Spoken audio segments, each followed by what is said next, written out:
4 New England states plan on sharing gun crime data. Welcome to another installment of the Connecticut Gun Bench. Today's video is brought to you by P.A.N. Firearms LLC, P.A.N. Firearms for your NRA certification and multifaceted firearms training.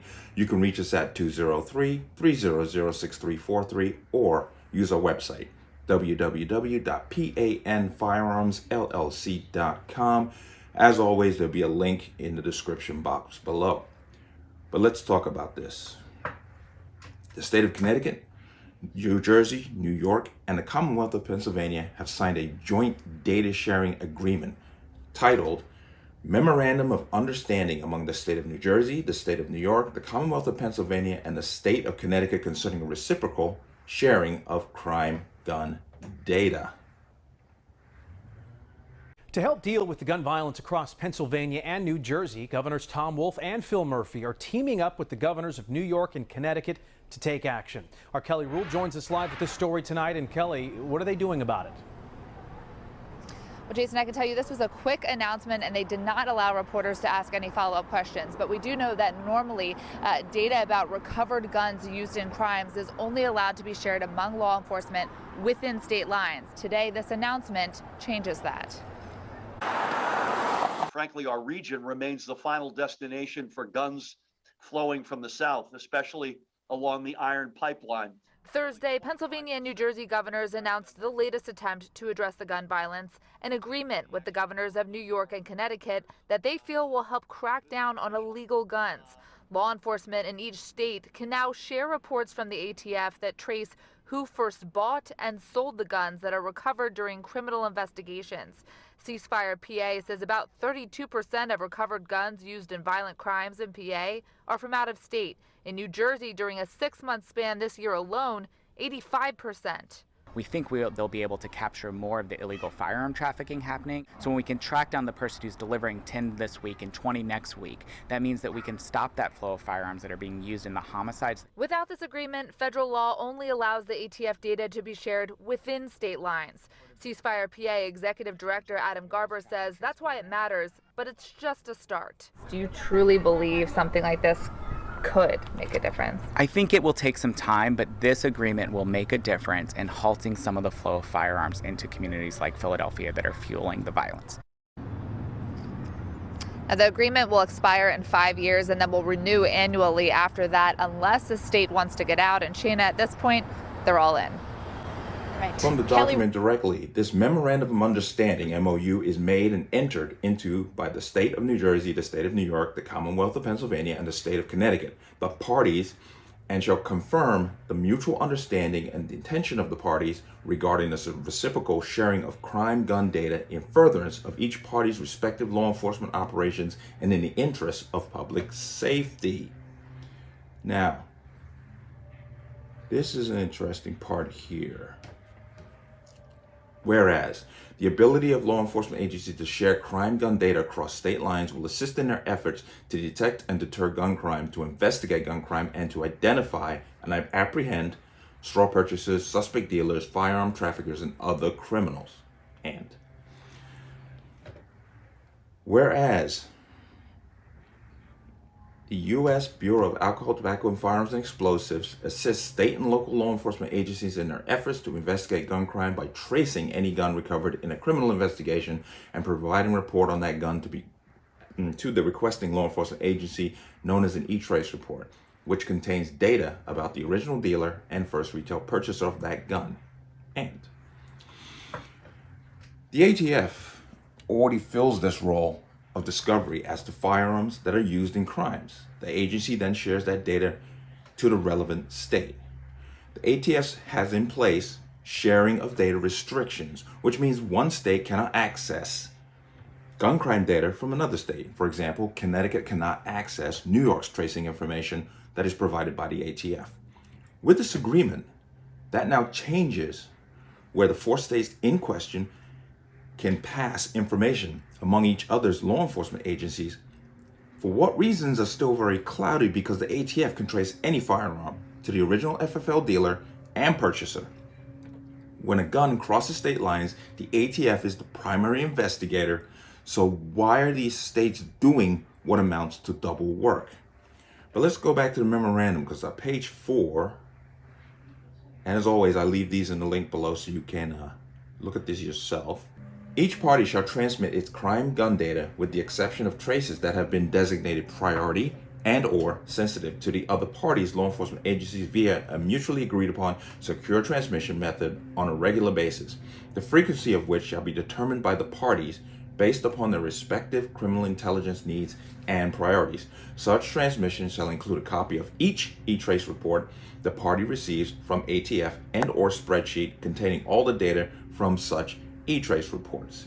The claim that this information will be passed via secure e-trace system that only law enforcement can access, well, I take that with a grain of salt, keeping in mind that a New York newspaper published the names and addresses of permit holders in the state in an article that was meant to dox these people. It was meant to dox the legal gun owners. On the surface, this sounds like unicorns and rainbows, but the potential for abuse is always lurking just below the surface. And if you keep your eyes open, the truth will reveal itself. In this Fox Business article, Fox News business article, titled 4 Northeastern States Team Up to Share Gun Crime Information, there are some statements in here that start to kind of reveal what is really going on. If we scroll down, Governor Phil Murphy.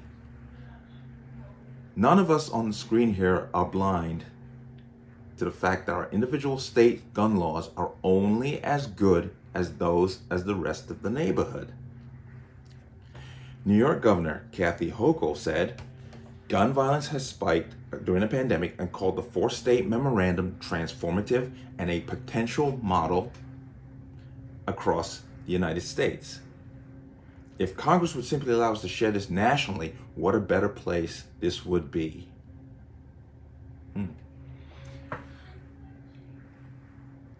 A potential model across the country. For me, that raises serious red flags.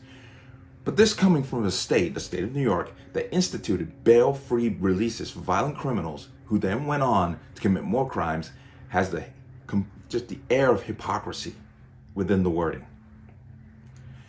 New Jersey Governor Murphy's statement, the rest of our neighborhood, is a direct reference to border states and the laws in practice within those states. Combined with New York Governor Kathy Hochul's foray into potential model across the United States, does not bring about feelings of ease. People in Pennsylvania should pay particular attention to what is happening. Of the 4 states, Pennsylvania has the least restrictive gun laws as compared to the other 3 who are involved in this joint memorandum. And this has all the earmarks within the memorandum's framework to create interstate gun laws in an attempt to bring Pennsylvania's gun laws in line with New York, New Jersey, and Connecticut's. For now, this move is somewhat benign, but we should be watching it with heightened vigilance as to how it evolves and what it becomes. This Memorandum of Understanding, or MOU, is in effect for 5 years and renews automatically each year unless one state drops out, given written notice to do so. In usual fashion, the Biden administration is praising this move. And you bring up the House.gov, and Jen Psaki stated, President Biden shares these governors' commitment to cross-state collaboration to tackle gun violence public health epidemic. Pay attention to the wording. In support of President Biden's comprehensive strategy to combat the epidemic of gun crime. And as further concrete steps to implement the department's comprehensive violent crime reduction strategy. Now, notice the language is being used here. Gun violence public health epidemic. As I stated and pointed out earlier in another video that I did, the CDC under the Biden administration is reopening the research into gun violence to define it as an epidemic, which could then open the way for gun control absent of the legislative process under the guise of public health threat. along with the timing of that and these 4 states making this memorandum move, you can't really dismiss it as a coincidence. These governors claim to be interested in reducing violence, specifically as it applies to firearm, which is at its core very disingenuous because violence is violence, regardless of the severity of the crime, and it does not change based on the implement that is used. But if they are truly trying to target the criminal element, then I personally say good for you. But history has shown that what we are told and what actually happens usually come out to be 2 different things. But let me know what you think. Leave your thoughts in the comments section below. As always, any calls for violence or statements of action to violence will be deleted. Please go ahead and like, share, and subscribe. Hit the notification bell so you can get notified when the next video goes live. I'll see you on the next one. Peace.